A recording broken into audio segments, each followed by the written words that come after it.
നമ്മുടെ പ്രിയപ്പെട്ട അർജുൻ ഇത്ര വലിയ വിഷമ വാർത്തയായി മാറുമെന്നുള്ളത് മനസ്സിൽ പോലും കരുതിയില്ല. സൈബർ ആക്രമണങ്ങളിൽ അന്വേഷണം വേണമെന്നാവശ്യപ്പെട്ട് പോലീസിൽ പരാതി നൽകി അർജുൻ്റെ കുടുംബം. സാമൂഹ്യ മാധ്യമങ്ങളിലൂടെ വർഗീയ അധിക്ഷേപം നടക്കുന്നുവെന്നാണ് പരാതി. അർജുൻ്റെ സഹോദരി അഞ്ജു കോഴിക്കോട് സിറ്റി പോലീസ് കമ്മീഷണർക്ക് പരാതി നൽകിയത്. ഭർത്താവ് ജിതിൻ, അർജുൻ്റെ ഭാര്യ കൃഷ്ണപ്രിയ എന്നിവർക്കൊപ്പം കമ്മീഷണർ ഓഫീസിൽ എത്തിയാണ് പരാതി നൽകിയത്. ഭർത്താവ് മരിച്ചിട്ടും ജോലിക്ക് പോയ ഭാര്യ, വീട്ടിൽ സ്ഥിര താമസമാക്കിയ അളിയൻ, അർജുൻ്റെ ശമ്പളം മൊത്തം സ്വയം ഉപകാരപ്പെടുത്തിയ പെങ്ങൾ എന്നിങ്ങനെയാണ് സൈബറിടത്തിൽ അർജുൻ്റെ കുടുംബത്തിന് നേരെ ഉയർന്നു വരുന്ന അധിക്ഷേപങ്ങൾ.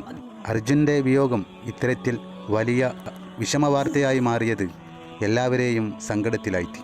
ഇതിനെല്ലാം തുടക്കം അർജുനനെ കണ്ടെത്തിയ വേളയിൽ അർജുൻ്റെ സഹോദരി അഞ്ജു വാർത്താ മാധ്യമങ്ങളോട് നന്ദി വാക്കുകൾ പറയുന്ന വേളയിൽ മനാഫിനെ ഓർത്തില്ല എന്നത് ചോദ്യമായി ഉയർന്നപ്പോൾ മനാഫ് ലോറിയുടെ ഉടമയല്ല എന്നും മറ്റുമുള്ള അഞ്ജുവിൻ്റെ വാക്കുകളാണ് ഇത്ര വലിയ അധിക്ഷേപങ്ങൾ ഇവർക്ക് നേരെ ഉയർന്നു വരാൻ പ്രധാന കാരണമായി മുന്നിൽ നിന്നത്. പിന്നീട് വാർത്താ സമ്മേളനത്തിൽ കുടുംബം പറഞ്ഞ ചില വാക്കുകളും കേട്ടുനിന്നവരെല്ലാം വളരെ സങ്കടത്തോടു കൂടിയാണ് അത് നോക്കിക്കണ്ടത്.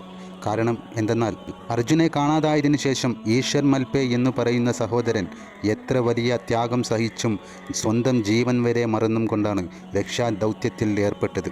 അദ്ദേഹം ഒരു വേളയിൽ ഒഴുക്കിൽപ്പെട്ടതും പല സമയങ്ങളിൽ കൈയും കാലുകളുമെല്ലാം മുറിവുകളോടെ മുകളിലേക്ക് ഉയർന്നു വന്നതും കണ്ടുനിന്ന ജനങ്ങൾക്ക് ഇതൊരിക്കലും സഹിക്കാൻ പറ്റാത്ത വാർത്തയായി മാറിയിട്ട് അർജുൻ്റെ കുടുംബം വലിയ അധിക്ഷേപത്തിന് ഇരയാകുന്നതും വലിയ പ്രശ്നം തന്നെയാണ്. ഈശ്വർ മൽപേയും മനാഫും മറ്റും യൂട്യൂബിലെ വ്യൂസ് നോക്കി നിൽക്കുകയാണെന്നും അവർ അവിടെ നടത്തിയത് ഒരു നാടക പരമ്പരയായിരുന്നു എന്നുള്ള അർജുൻ്റെ അളിയൻ ജിതിൻ്റെ വാക്കുകളും കേട്ടുനിന്നവരെ രോഷാകുലരാക്കി എന്ന് തന്നെ പറയാം. പക്ഷേ ഇപ്പോൾ വലിയ വിമർശനങ്ങൾ നേരിട്ടുകൊണ്ടിരിക്കുന്ന കുടുംബം ഇതിനൊരു അവസാനം ഉണ്ടാകുവാൻ വേണ്ടിയാണ് തങ്ങൾക്ക് നേരെ ഉയർന്നു വരുന്ന സൈബർ ആക്രമണങ്ങൾ തടയാൻ പോലീസിൽ കേസ് നൽകിയിരിക്കുന്നത്. ഇതിൽ ഒന്നാം പ്രതി മനാഫാണെന്നും മനസ്സിലാക്കാൻ പറ്റി. ഇത് ഇത്തരത്തിൽ അവസാനിക്കുന്നത് വലിയ വിഷമം തന്നെയാണ്.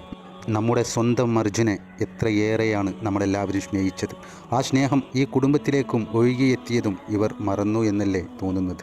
എല്ലാവർക്കും നല്ലത് തന്നെ ഉണ്ടാവട്ടെ. വിഷമങ്ങൾ മറക്കാനും പൊറുക്കാനും എല്ലാവർക്കും കഴിയട്ടെ. പരസ്പരം ഐക്യത്തോടു കൂടി ഇനിയും മുന്നോട്ട് പോകാൻ സാധിക്കട്ടെ.